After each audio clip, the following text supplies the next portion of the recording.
Hi there mga beloved kong soulmates, welcome to Renzo Tarot Channel. Andito naman po tayo para pagsamahan ng isang soulful and meaningful na tarot reading.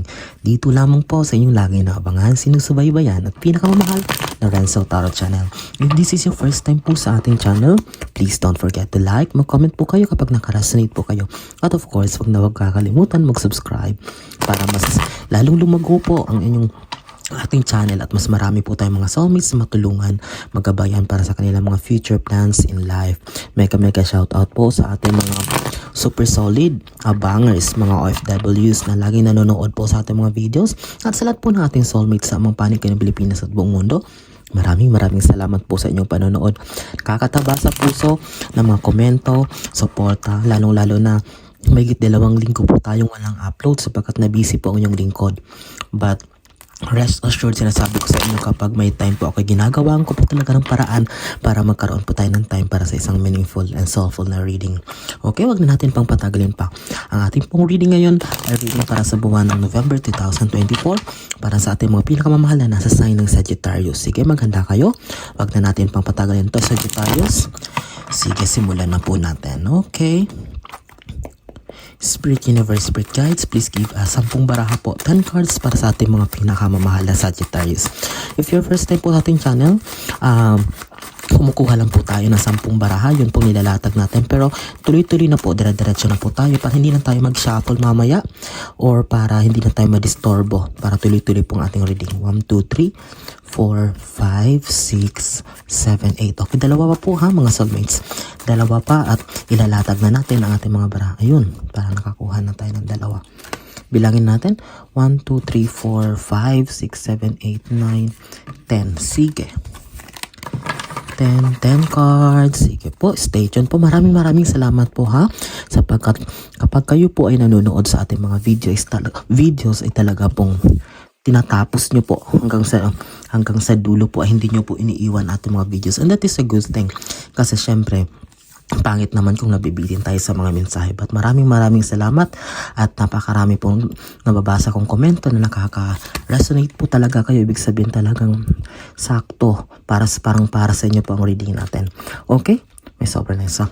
Sige, Sagittarius, simulan natin ang iyong November 2024 sa iyong pambungad na barahan na napakaganda. 3 of Cups. A big celebration is coming on your way. Siguro may isang celebration mangyayari sa buhay mo, Sagittarius, sa family mo. May kinalaman to sa isang bagay na matagal mo na talagang inaantay. Lately, you have burned a midnight candle. Talagang halos nagkapuyat-puyat ka, naapektuhan lahat ang aspeto ng buhay mo, physically, emotionally, just to achieve this thing, and that is a good thing. Comes to November 2024. If you are waiting for this, talaga naantay mo to.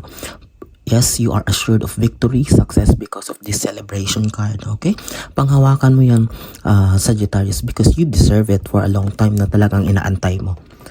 Okay, celebration is coming. Pangalawa po. Wow. Oh, sige ha, para makita mo. 3 of Cups celebration, and here comes the sun. Positivity, confidence, bright future. Okay, talagang sinasabi lang talaga ni universe, talagang, alam mo yan, sinapol natin yan ha.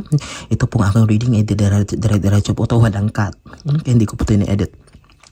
The sun card is just showing. Okay, pinaparating ni universe na itong sun card na to ay talagang nagpapatunay lang na talagang tanggalin mo daw yung doubts mo sa puso mo.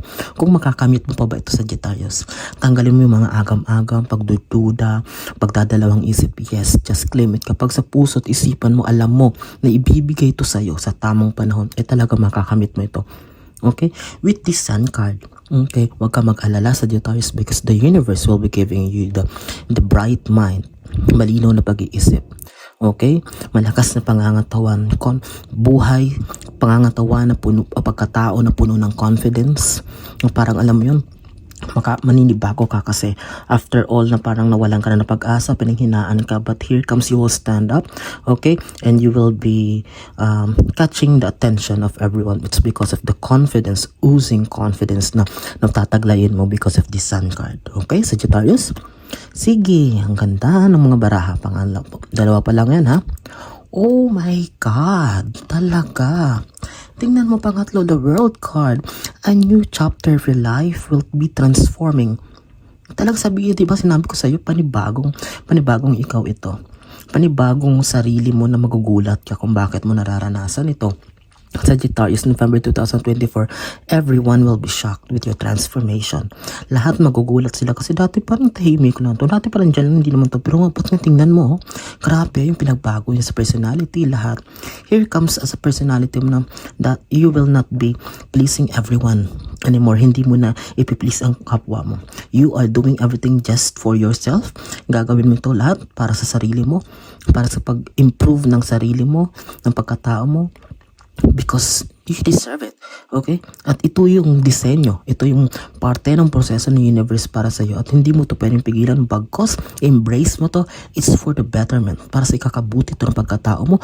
Para sa mas magandang future na puno ng biyaya at pag-asa. Sagittarius, the world.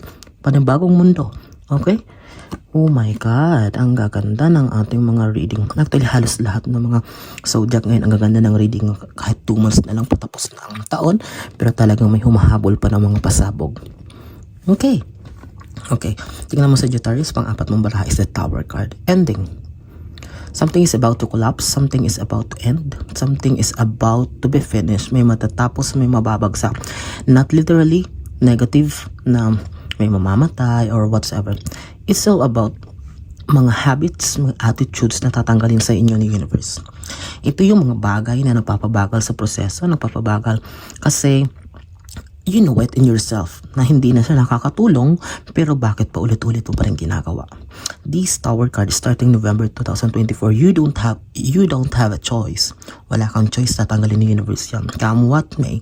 Okay? Kung ano man itong mga bagay na humahad lang, nagiging hindrance sa mga dapat matagal ka nang nag-bloom, matagal ka nang nag-grow, pero dahil sa mga bagay na to, ito yung nakakaantala. But sabi ni universe, hindi na ako papaya.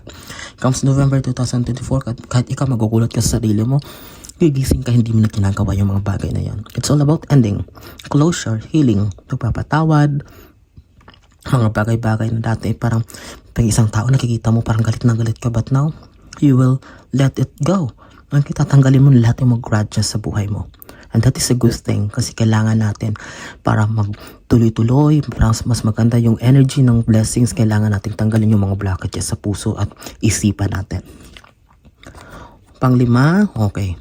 Nagsimula tayo sa 3 of Cups, ngayon 6 of Cups celebration, and here comes opportunities. Okay, unlocking opportunities, ibig sabihin maraming mag-o-offer sa'yo. Maraming mga tutulong sa'yo mga tao. Mostly hindi mo pa nga kilala. They are new for you. Mga new network na makikilala mo, but still that is a good thing kasi itong mga tao na to ay talagang sincere sila sa pagtulong. Okay, huwag kang although yes, nandyan yung trust issues mamaya, you will be testing the waters first, pero karamihan dito sa mga tulong na i-offer is for the betterment of you, para sa iyong ikapuputi. At yes, grab it. Okay, grab it kasi ginamit sila ni universe na mga instrumento para tulungan ka makabangon, tulungan ka para Sagittarius ma-improve ang buhay mo. Okay, and yun, a lot of help is on the way. Second row na tayo ha. Napakaganda nating reading, naway nasundan nyo po. Pang-anim. Okay, 8 of Pentacles. Pera, sige. Para mas maliwanag. Okay. 8 of Pentacles and 8 of what is this? Sword. Tingnan mo ha, paliwanag ko sa'yo. Sa November 2024 and kahit past mga nakaraang linggo, ngayon, what is the, yung nagpapahirap daw sa'yo, yung hindi ka nakakatulog, na-i-stress ka, pagod ka, nagde-drain ng energy mo, may kinalaman daw sa pera. Usapin ng pera. Eto ka, nakatali ka sa mga swords, blinded. It seems that ang nararamdaman mo ay parang wala nang patutunguhan ang buhay mo. Lalo may kinalaman to sa pera. I can feel here na meron sa inyo na baon sa utang, na hindi makabangon-bangon, nabaon sa mga bisyo na may kinalaman sa pera, na umiikot ang pera. Or it's the other way around, nautangan kayo na hindi kayo binabayaran and you badly need it kasi kailangan mong mabawi ito, pero parang wala, parang hindi umaayon sa'yo. It's all about money making. Ayan money. And here you are, totally devastated, parang talagang gumuho ang mundo para sa iyo dahil may kinalaman sa pera ito. Titingnan natin yung resolution sa mga susunod na baraha. Okay. 7 of Cups. Okay. Don't worry. Okay, pakikinig ka sa Sagittarius, don't worry. Kasi lumabas naman yung Sun card, lumabas yung World card na celebration.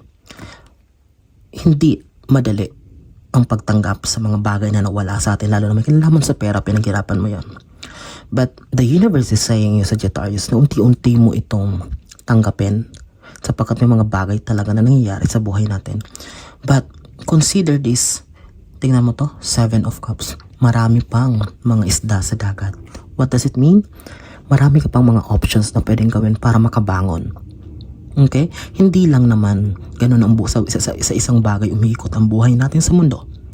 Malay mo, kaya pala nawala yung bagay na yon, yung mga pera na yon, kaya pala nawala yung ganun sa'yo, tinanggal sa'yo, di ba? Sabi ko tower, mga tinanggal.